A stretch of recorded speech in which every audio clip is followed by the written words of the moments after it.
Well, there's our little panel, guys. No, it's not finished. It needs a little more work.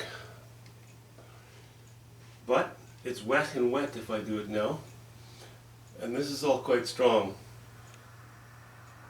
What I want to touch up, well, not touch up, what I want to highlight are a few places in the water.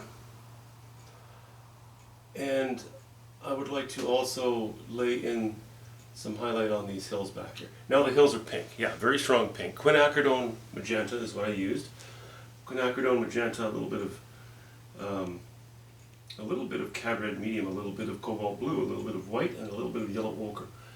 What I'd like to do in this area is I'll take some more of that quinacridone, I'll warm it up with some yellow ochre, and possibly a hint of raw umber and white, just to raise the value, so that we end up with a good stark contrast between high values and low values. So between this hill back here, which will be high value, and these rocks in the foreground, which obviously low value.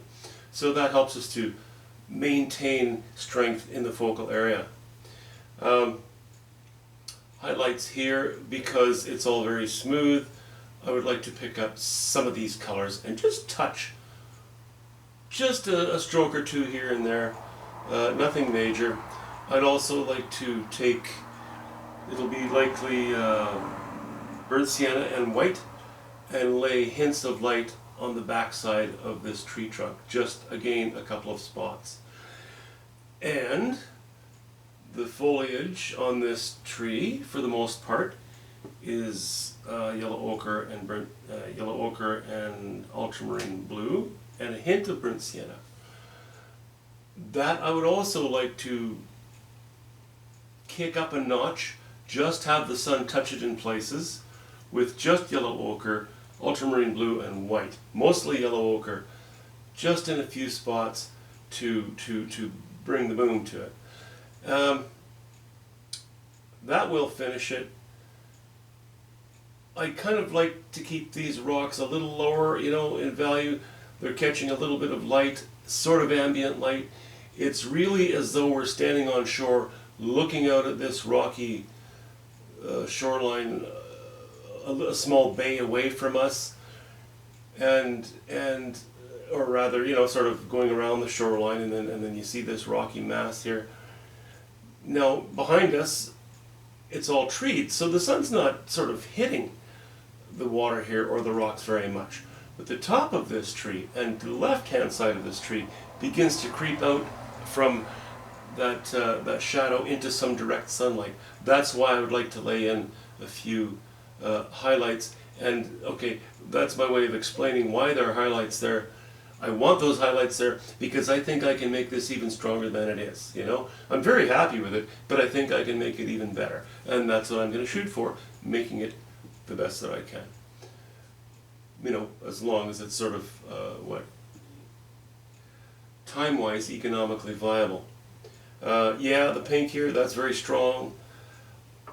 I do that sometimes on hills, sometimes it works very well, sometimes it doesn't.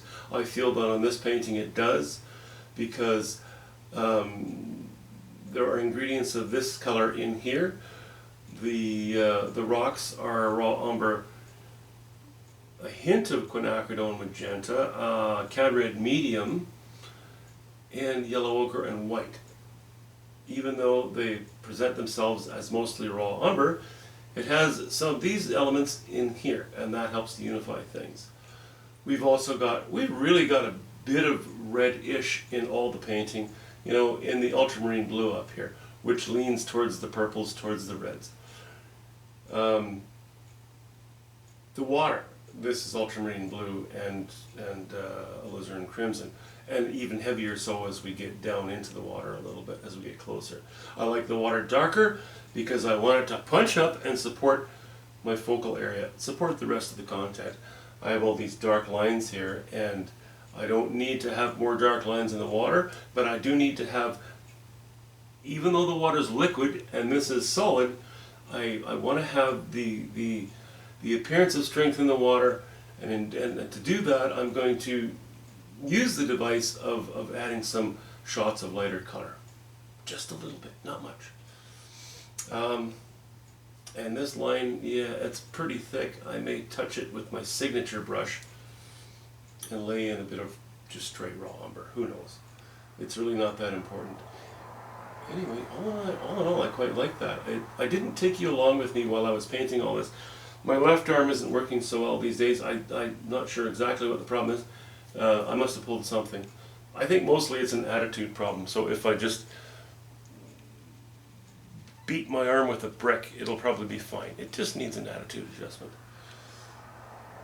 But that's about it. I'll probably just give you a quick shot of this once it's actually finished. It's funny, you know, how those last little... Okay, let me back the camera up here a little bit.